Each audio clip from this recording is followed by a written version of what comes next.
Lisa Butterworth for the Mormon Sex Info Podcast. And today, my guest, I just realized I might need to start over because I didn't ask how to pronounce your name. It's Kersti. So it's Kersti, like Care Bear. Uh-huh.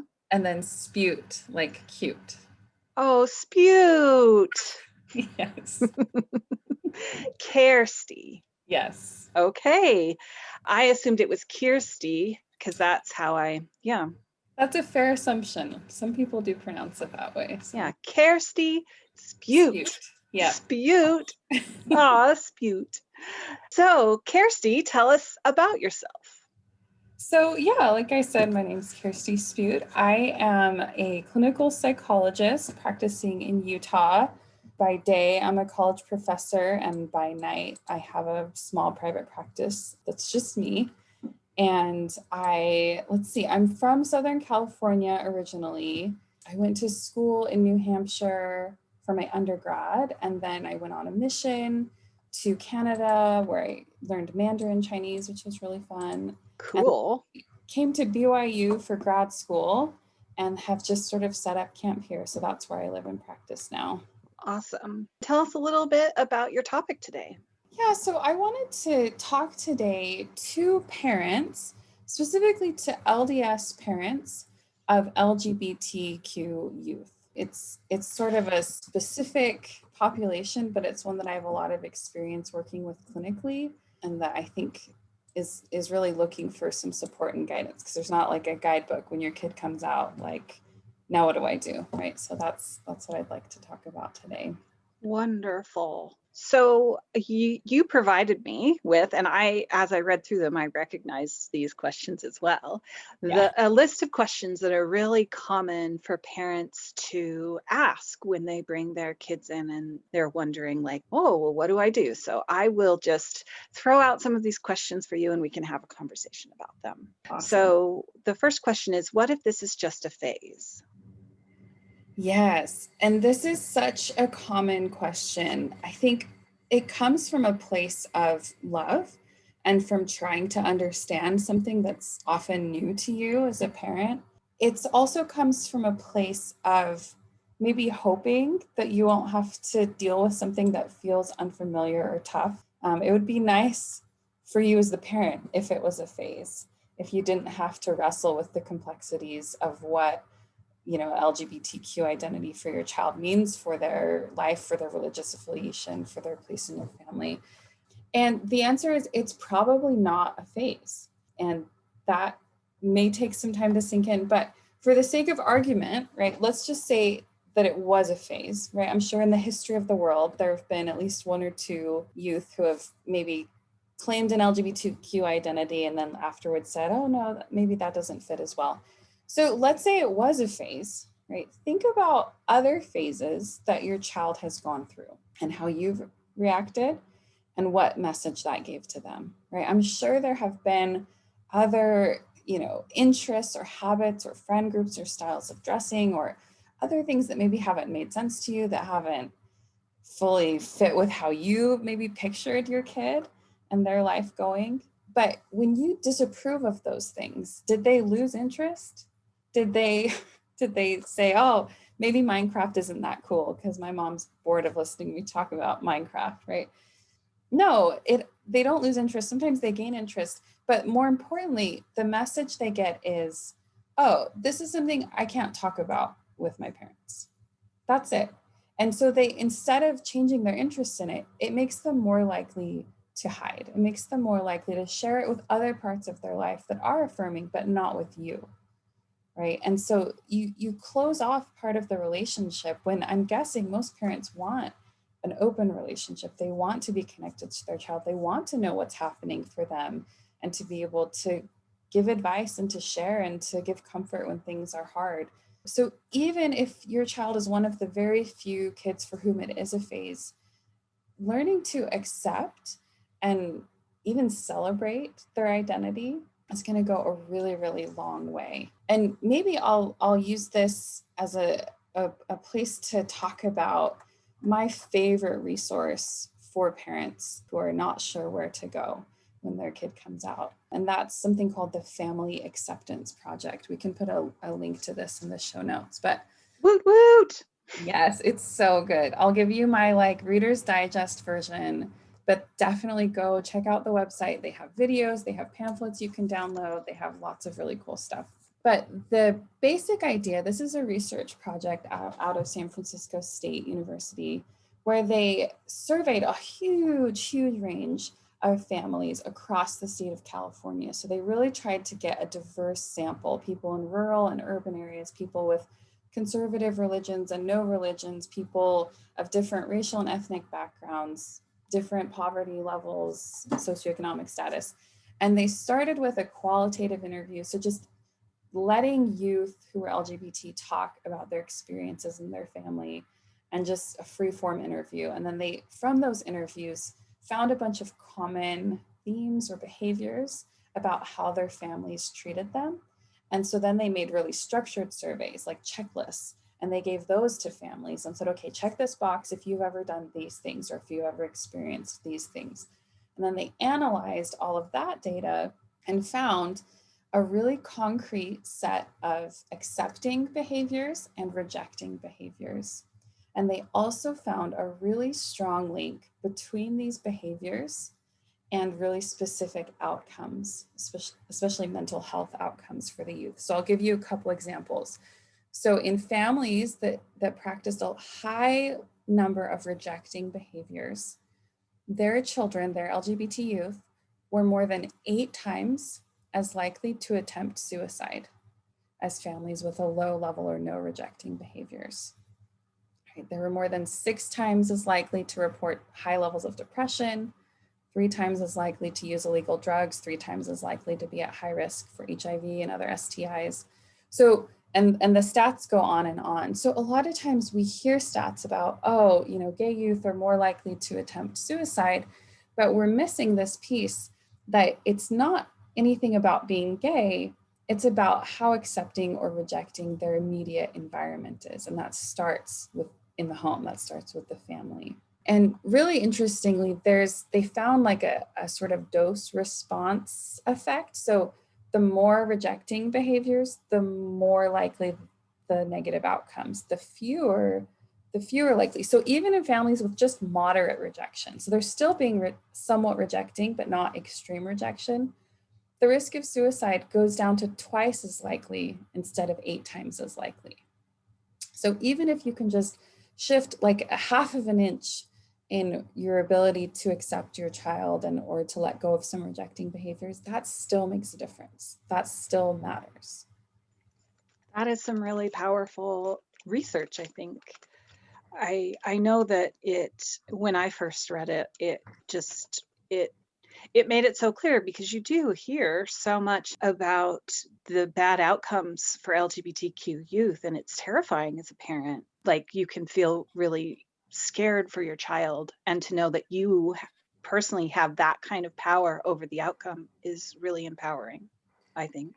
Absolutely. And I think that's why this question about is it a phase, why it comes up so much, because a lot of the stuff we hear in the media about LGBTQ youth is focusing on these negative outcomes. And it's like you said, it's really empowering for parents to be like, oh, I can do something about this. You know, they're wishing it's a phase because they see a dark, dreary future for the child, but learning this research, like really good evidence is saying, oh, they could have a beautiful, wonderful life. This doesn't have to be a death sentence. This can be something that maybe eventually could even be celebrated in your family. It's just another thing that I know about my child now, and I'm just so interested in all the parts of them. So this, leads interestingly into the next question that we hear often is, won't I make it worse by accepting it? Yeah, and there, again, it goes with this fear of, seeing an LGBTQ identity as being something really scary and dark.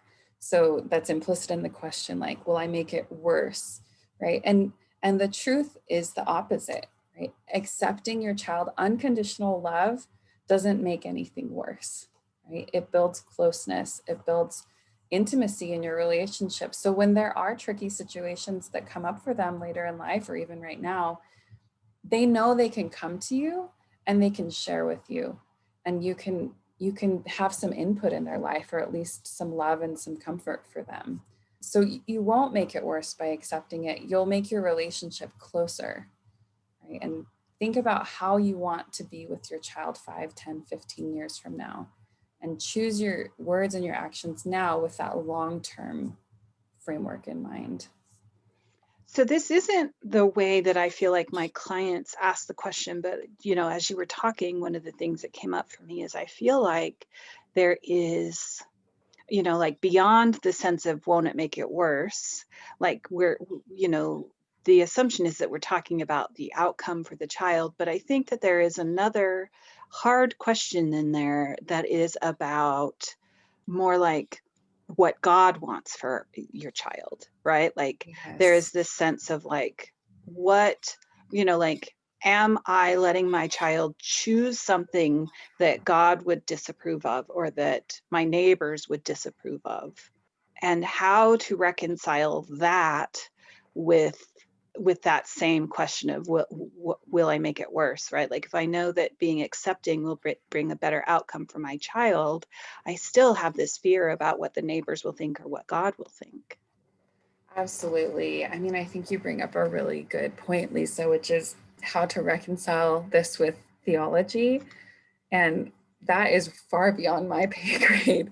But the way I approach this with my clients is I'm a mental health professional. So my duty is to provide you with accurate mental health information so that you can make choices for your family. And there's a values piece, there's a religious belief piece of this that really is up to parents. That's something for them to wrestle with, to pray about, to think about, to study about. But as my mission president always said, information fuels inspiration.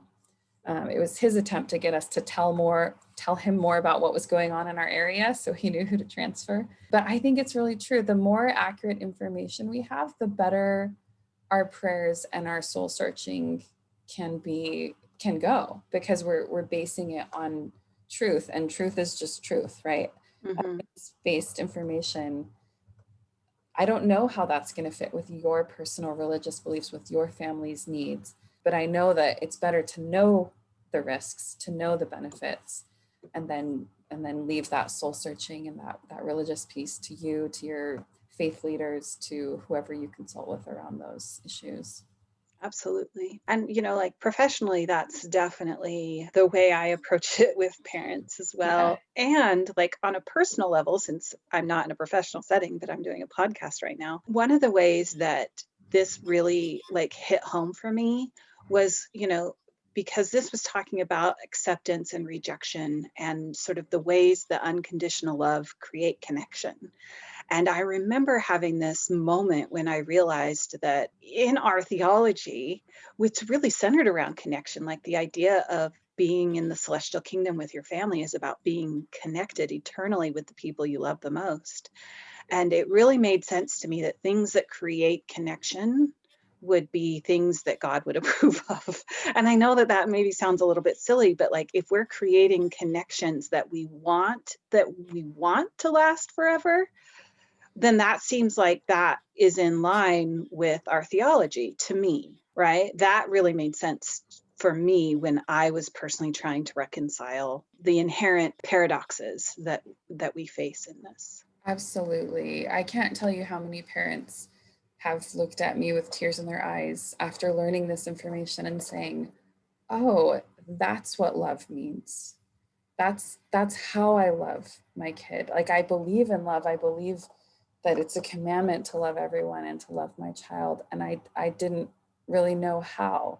Right? This is the how to, on boots on the ground, of this really, really deeply held belief, which is that families are forever, or that we want to create the type of families that would want to be forever. Not all families would want that, because it's not a safe place. And so creating that safety and that connection, like you're talking about, is so important. Right. That's even something I hear sort of in the ex-Mormon community quite often is like, why would I want to be forever with those people? You Yeah, know, like for sure. Yeah. and so it's one of those things that we have to think about of like, if we're really going to create a place where, like we feel safe together and we want to draw into forever family, then here's a tool. Here's a tool that tells us exactly how to make that happen. So one of the next questions that we hear a lot from parents are they just saying that they're gay, trans, queer, or however they identify because everyone in their friend group is saying the same thing? Or because they saw something about it on the internet? Yes, this is such a good question, and one that I get often. Parents, with younger kids, you have a little more idea of what's going on in their inner world because they just externalize everything. They'll tell you when they're mad and when they're sad. As kids get older, and so sort of pre-adolescence, adolescence, a lot more gets internalized. They have a much richer inner world, and parents don't always have access to that. And so they're making their best guess and assumption about how their kid is feeling or doing or how they identify. And then they see their kid start hanging out with a friend group with other kids who identify as gay or bisexual or what have you. And then the kid comes out and the parent says, oh, this is just peer pressure. This is just peer influence. And going back to the first one, is it just a phase? It's probably not, right? There's some degree of sexual fluidity, meaning sexuality and gender identity isn't necessarily like a fixed construct that stays exactly the same your whole lifespan in every situation. But the research on sexual fluidity suggests it's not really in our conscious control. It's not something that we're choosing necessarily, even if it shifts over time. More commonly, what we see is youth who will tell me as their therapist, no, I've known this for years, and I finally found a group of friends who made me not feel crazy. And like, oh, wow, you feel this way too. I thought I was the only one. Now I feel empowered. Now I feel like I'm not a freak or I'm not broken. So I'm able to start accepting my own identity and start coming out about it. So it might be like a mixed causality, right? They were drawn to that friend group because they related to them to begin with, not necessarily that, the friend group induced or caused this in your child in some way.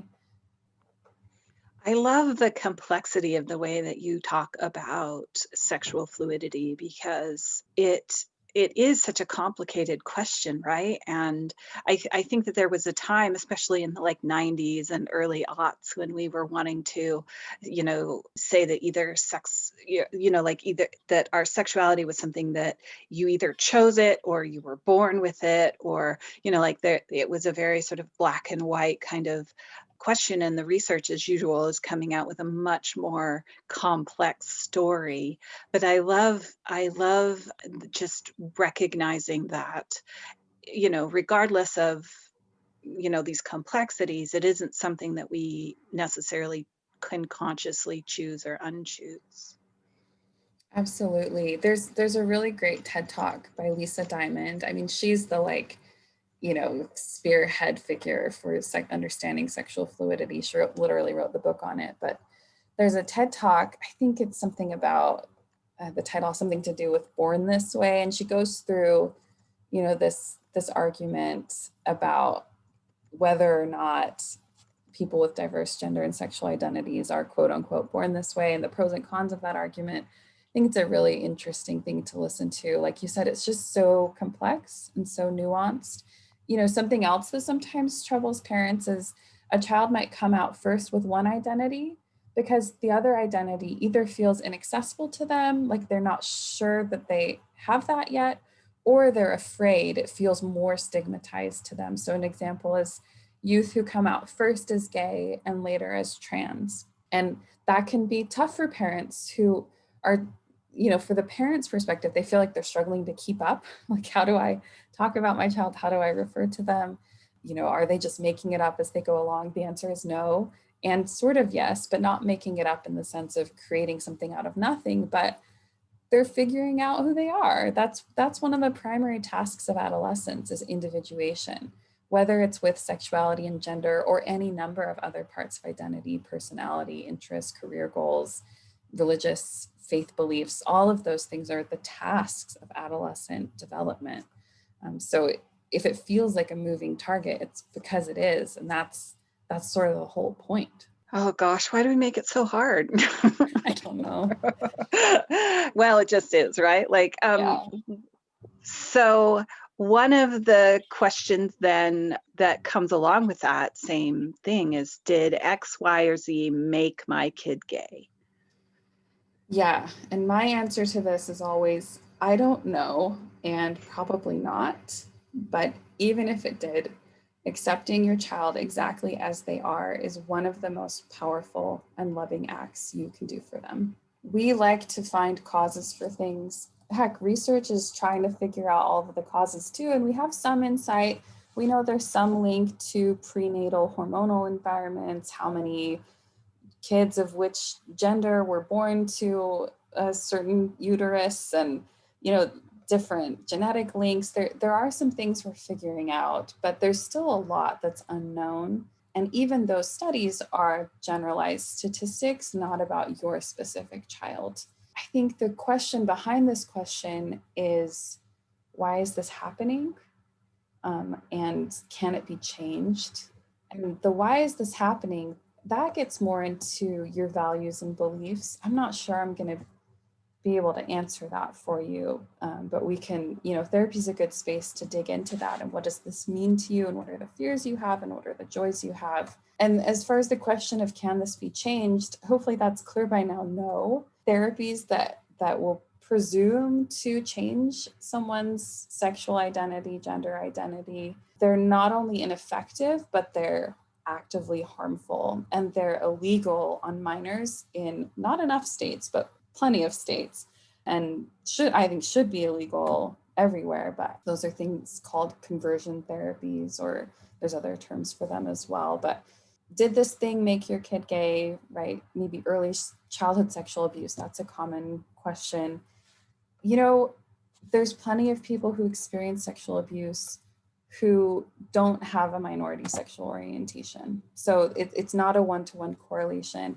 And even if there's links between certain early experiences and later LGBTQ identity, again, the causality, the direction of the causality isn't 100% clear. Sometimes kids are targeted because maybe they're presenting themselves in a way that's atypical for their gender.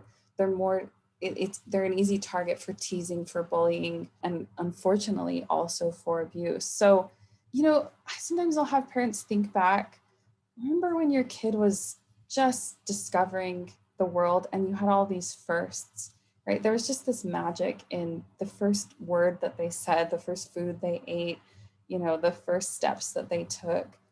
And I would invite you to consider that understanding your child's gender and sexual identity is just as worth celebrating as every other milestone. It's getting to know just another corner of this entire universe that they contain within them. And that's really special if you're lucky enough to have them share that with you. Maybe it's a stretch from where you are right now, and that's okay. But if you can inch in that direction of just starting where you are and working towards a place of maybe neutrality or acceptance, and eventually, maybe even celebration, knowing that they're worth loving, they're worth embracing and celebrating every inch of their little inner world. I love that framing. I got some chills. I loved it. And I was actually wondering, because I do have so many clients who are still wrestling with this identity piece in their 30s and 40s and 50s because they didn't have that opportunity to do so when they were in their teens. And I don't know, the same thing that you were saying about, the same thing applies often, is like, did this make me gay, or did that make me gay?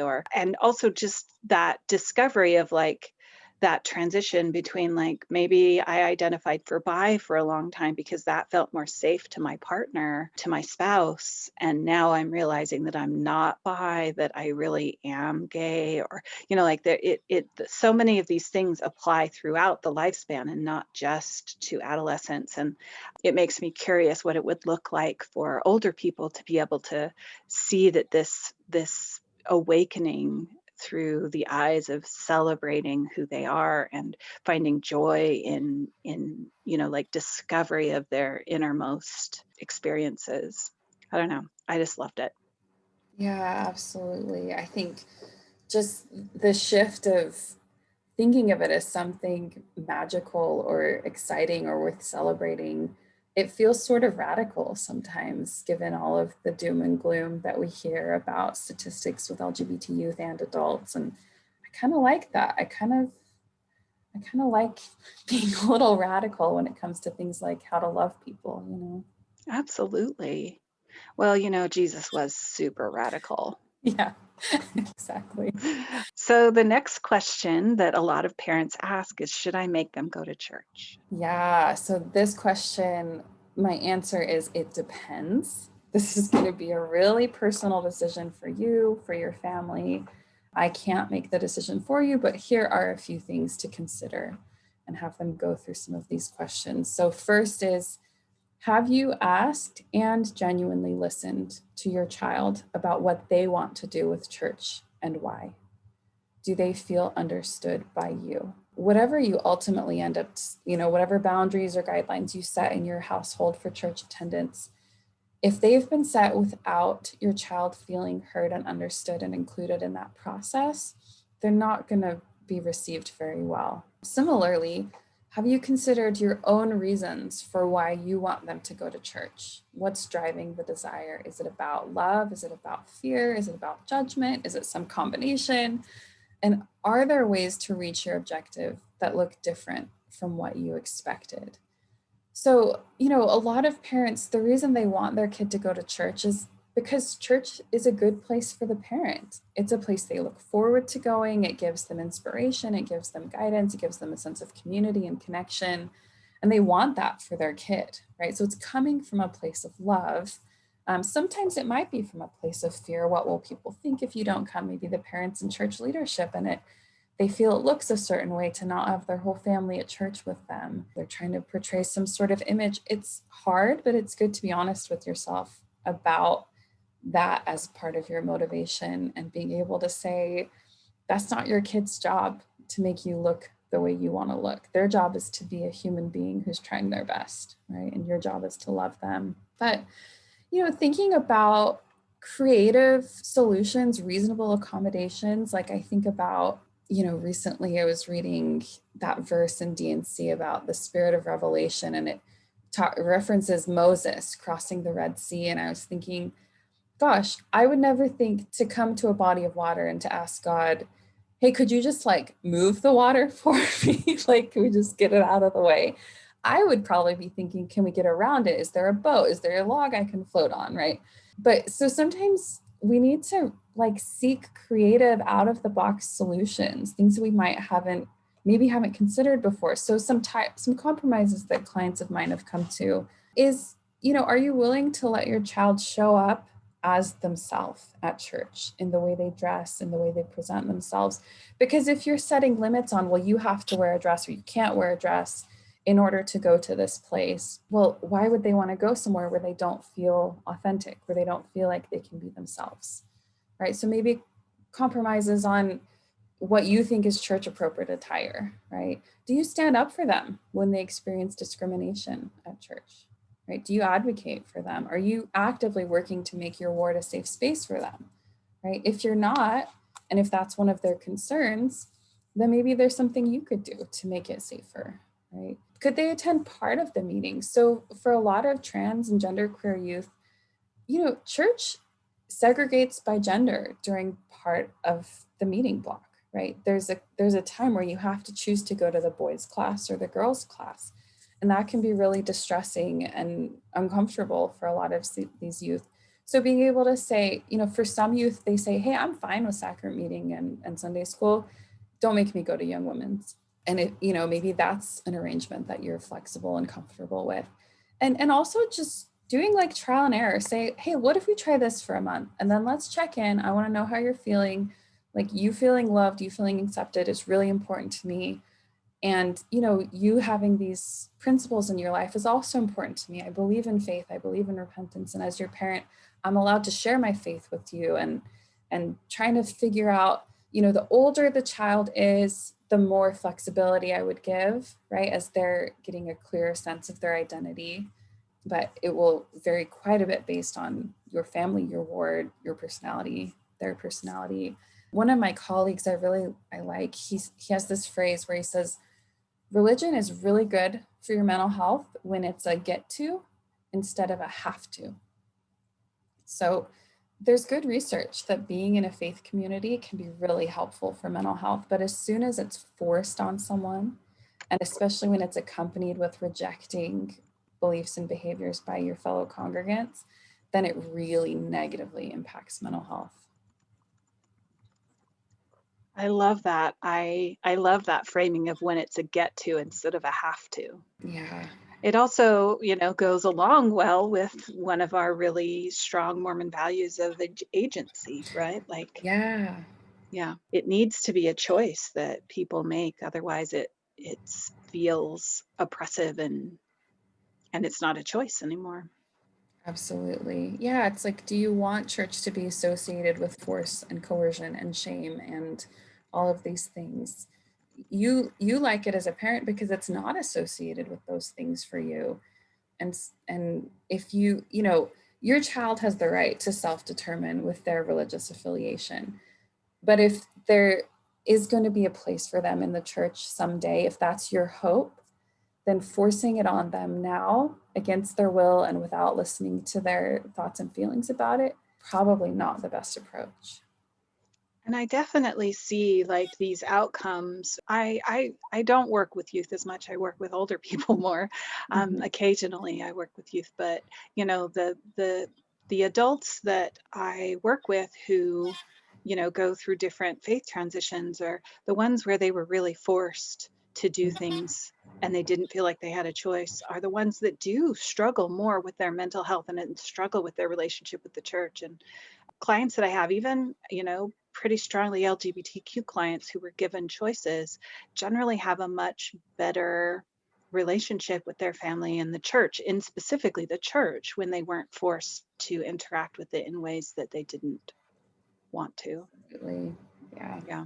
So the next question that a lot of parents want to know, I can't let them wear those clothes to school. What if they get bullied? And this can, you know, this clothes is one example. It can apply to any manner of gender expression or ways of expressing themselves. There's a fear they'll get teased, right? A lot of parents have had experiences themselves in their primary school years saying, I got bullied for this. I got beat up for this. I don't want that to happen to my kid. Again, it's coming absolutely from a place of love. Who wants their kid to get bullied? Right? No, hopefully nobody. But the implication in this question is, you know, that they will definitely get bullied, and B, that it's worse to be bullied by random peers than it is to be rejected by your own parents. Right? Kids are way more resilient than we sometimes believe. Right? Bullying sucks. I wish it didn't happen. Anti-LGBTQ discrimination sucks. Absolutely. I wish it didn't happen. But the wounds that last the longest come from those we love the most, right? In the home, having parents, you know, not defend you and the way you want to express yourself and say, hey, it's more important that your peers think you're okay as something you're not than that I think you're okay as something that you are, or that you feel like you are. I say feel like you are because for some parents, it's hard to fully accept how the child is describing themselves. And so saying, okay, well, let's take it from the kid's perspective. Even if you don't believe they have this identity, they do, and see it from their perspective. What's it like to be rejected by your own parents, right? That's the more common way to get wounded for life, rather than, you know, bullying and teasing from peers, which, again, not to minimize that, but I'd rather have peers do it than me. Yeah. And it's not just peers, like adults can bully your children as well. Oh, totally. Yep. Yeah. And that's why in that family acceptance project, on those list of accepting behaviors, one of them is standing up for your child when they're discriminated against. That's something you can do as a parent that helps them, that protects them, that gives them unconditional love. Yeah. One of the ways that I would frame this for my own children was to, like give them information and choices is the way I talk about it, right? Like Mm. I would say, if you choose to wear this outfit, here are the ways that I think some of the people in this context might, like my family or the people at church or the people at the piano recital. Here are things that they might say or do. I don't know that they will, but if they do, I want you to know that I will stand up for you. I will protect you. And it's also okay because my kids are a little less like they're kind of pleasers, right? Like they're not really interested in not, like and so, I would just say I'll stand up for you if that's what you want to wear. And if you want, like if you want to wear something that will maybe invite fewer comments, that's okay too. And I will stand up for you in that as well. Like it's not wrong for you to choose, because sometimes, like people can feel like, well, if I don't dress the way that is in line with my gender identity, then I'm betraying myself or I'm giving in to, and like, but if you don't feel safe and you'd rather just fit in, that's okay too, right? Like whatever it is that you want, I will support you. But like if you decide that it's okay and you want to wear something that will invite comment, I will support you. If you would rather just dress in a way that will blend in, I will support you. And then that way it's giving my children information about potential consequences and giving them a choice, but also affirming that I will support them in whatever they choose. I love that framing, like information and empowerment. Like, here's the accurate information. Now you choose, and you know that I'm a safe base no matter what you choose. I love it too, because it gives them the freedom to change their mind. It gives them the freedom to experiment and say, okay, I'm going to try this for a couple of days, and then maybe I'll try that. And that's how kids figure out who they are, is by having a safe, there's some boundaries around it. Like you're not opening up to abuse or saying that this, like there are some limits on what's okay, but within those safe boundaries, they can experiment and play. And I love that. Yeah. Like if we're going to a piano recital, you can't wear a bikini. Not that my kids ever wanted to. Yeah. You still need to look dressed up, but you can dress up with a tie or you can dress up with a dress. Either way is fine. Yeah. But like you decide what risks you want to take, what message you want to send, and I am there. I have your back. But here's how I think people, like might respond. Here's what information I have. So another question that a lot of parents struggle with is this sort of regret that they have of like, I didn't react well when they came out. And looking back on it, I realized that. So now what do I do? Yeah. And this is, just so much love and empathy for parents, right? Nobody teaches us how to do this, right? Unless you seek out that information and education. And so what I would say about this and about anything in parenting is just repair, repair, repair, right? There's always space and time for repair work. Saying, I was wrong. I messed up. I'm so sorry. I acted from a place of fear, owning your part and letting them know they don't have to comfort you and be like, it's okay, right? Teaching them this is just good in general. When someone apologizes, if you feel like it's okay, you can say it's okay, but you can also just say thank you, right? Thank you for this apology, right? It was wrong what you did, and I really appreciate you owning it. So owning the harm, asking genuine questions. What was that like for you? I want you to know I can take feedback. I can take hard stuff. I want to know what that really was like for you. What do you need from me? How can I support you? Another thing that I think is so important for parents is there's this theory called the ring theory of grief, I think is what it's called. Yeah, that's right. Yeah, I love it. I always draw this picture for parents and help them try and figure out what their circles would be. But the idea is at the center of any crisis or trauma or tragedy, which I want to be clear, I don't think a youth having an LGBTQ identity is a crisis or a tragedy, but I know it can be experienced that way for an LDS parent or for a parent who maybe doesn't understand or has a lot of these fears and misinformation. So at the center of this circle is your child, right? And then outward, imagine a series of concentric circles that are being drawn, and it's the people closest to your child. So the first circle is maybe immediate family, right? Next circle is friends in the neighborhood or community group, your ward, maybe just moving out into your city, your country, your world community. And the catchphrase for this ring theory is comfort in, dump out. So wherever your place is in the series of concentric circles, as you move towards the center of the circle, you send comfort. So if you're the parent with your child in the center, you're sending comfort, unconditional love, acceptance, affirmation to the center. And then dump out means you look to the circles outside of you and you find a place to process your big feelings, because it's okay to have big feelings about this. It's really helpful to find your own therapy.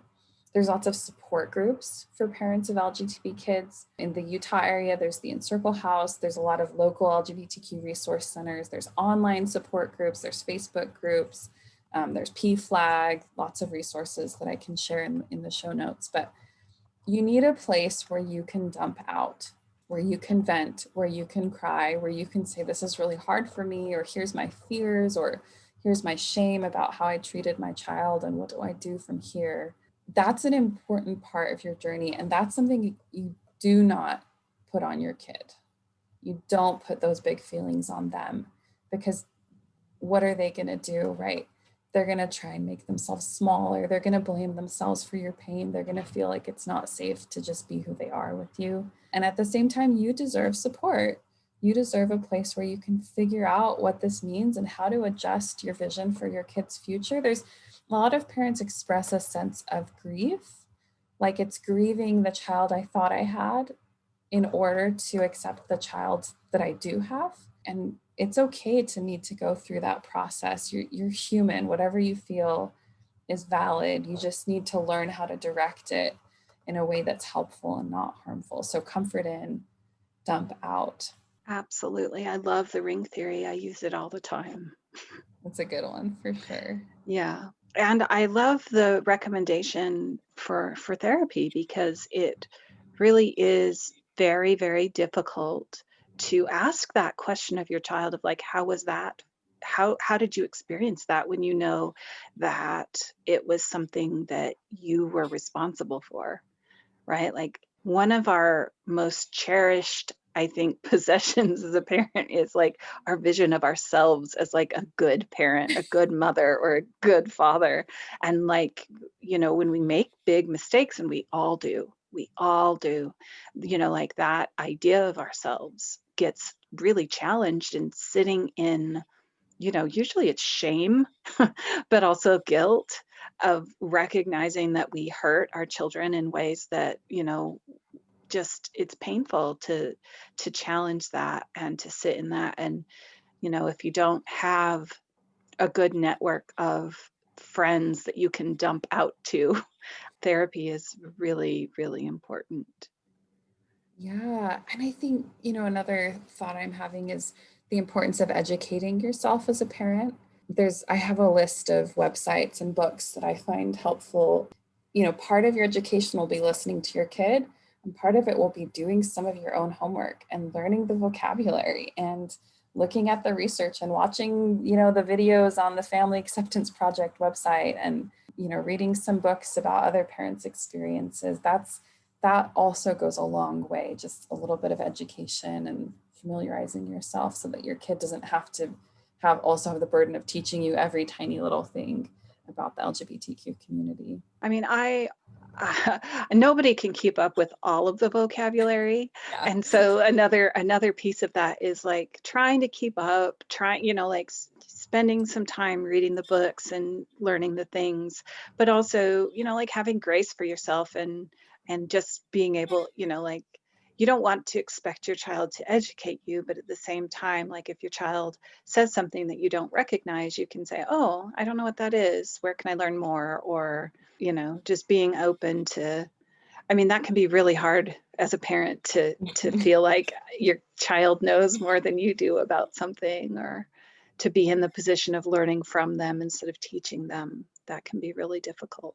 Yeah, absolutely. I love the idea of giving grace. You don't have to be perfect at this. And I hope the message people take away from this conversation is not that you suck or that you're failing as a parent. It's just that you matter as a parent, and that's empowering. Start with the tiniest baby step that you feel comfortable with and take it, and then see where you're at. And then maybe take another tiny baby step. You don't have to quit your religion. You don't have to completely upend your life. I mean, maybe for some people they do, and that's helpful for them. But I would say for a lot of people, it starts with a series of just inching towards repair attempts. Oh, I'm sorry I said that. Inching towards understanding, having grace with yourself, having grace with your kid, just working it out together. Yeah, and I think that what you just touched on is a big fear for a lot of people, that like, if I show this acceptance toward my child, will I lose my religion? Will I lose my community? Will I lose my relationship with God, right? Like there's this big fear that you will lose everything if you move toward acceptance. And it certainly doesn't have to be that way. Like for some people, it does turn out that way. But I think because as someone who works with a lot of sort of mixed faith marriages where one partner is in and one partner is out, I think that faith in some ways is also not something that's under our conscious control, right? Like people, I've never really had a client say, yes, I chose to lose my faith, or I chose to have a faith transition. And I don't really feel like people who are in fact, I have members of a couple who's like, oh, it'd be just so much easier if I just didn't believe it and I could just leave with him. It would make the marriage so much easier. It would make him so happy. I wish I could do that, right? Like, but often these things aren't under our conscious control. And so, like learning some some radical acceptance around that as well, that like you don't have to, it's not an inevitable slippery slope that if you accept your LGBTQ child that you're going to leave the church and lose your community and lose your relationship with God. Like it certainly doesn't happen that way, but that is a fear that I think a lot of parents have.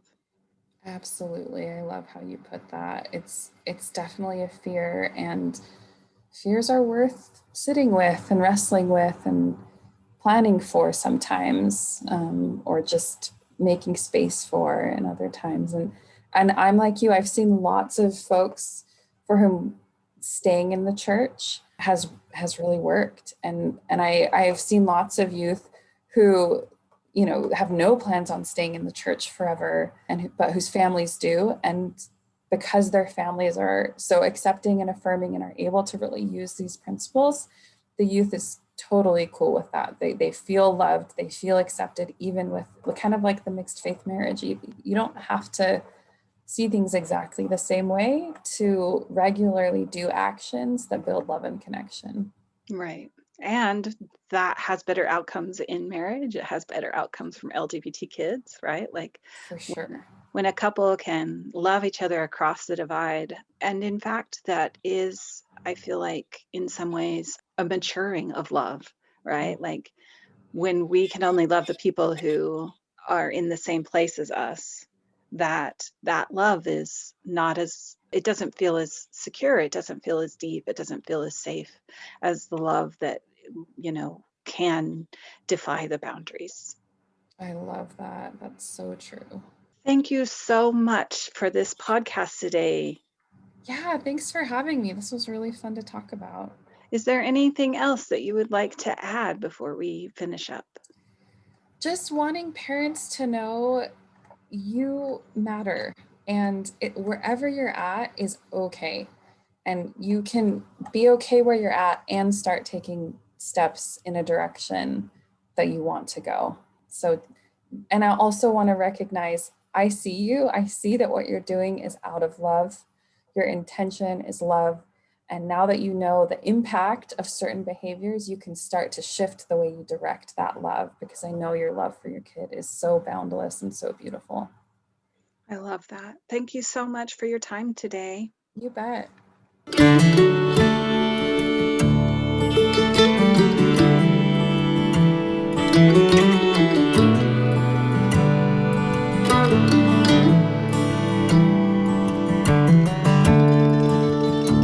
We took the long road home, turned minutes into miles,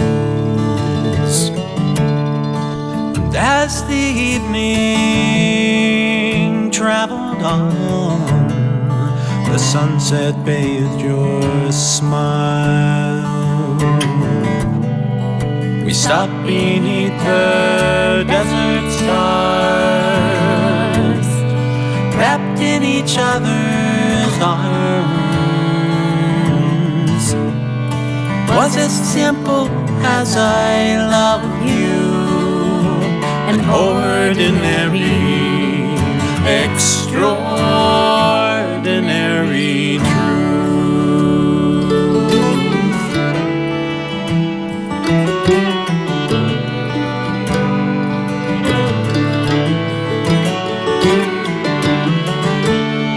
It's been a long road here, a trail with tears, pain and sorrow too.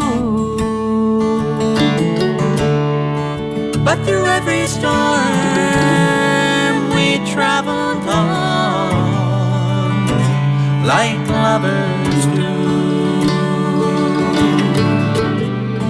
And if sometimes we fell apart, we always came back home. Was as simple as I love you, an ordinary, extraordinary truth.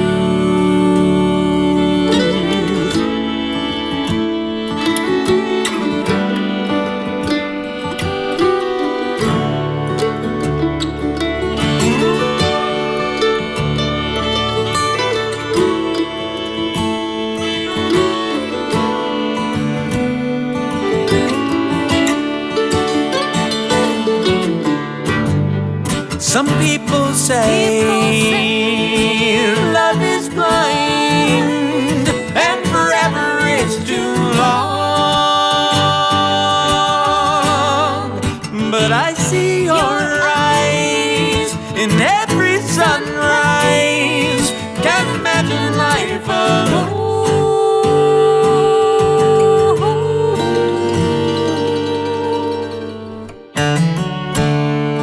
Let's take the long road on together until we're gone.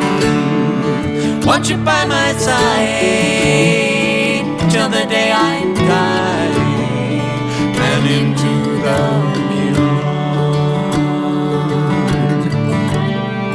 It's as simple as our love is. That's how I wanna go, all wrapped up in the arms of our extraordinary, it's nothing ordinary love.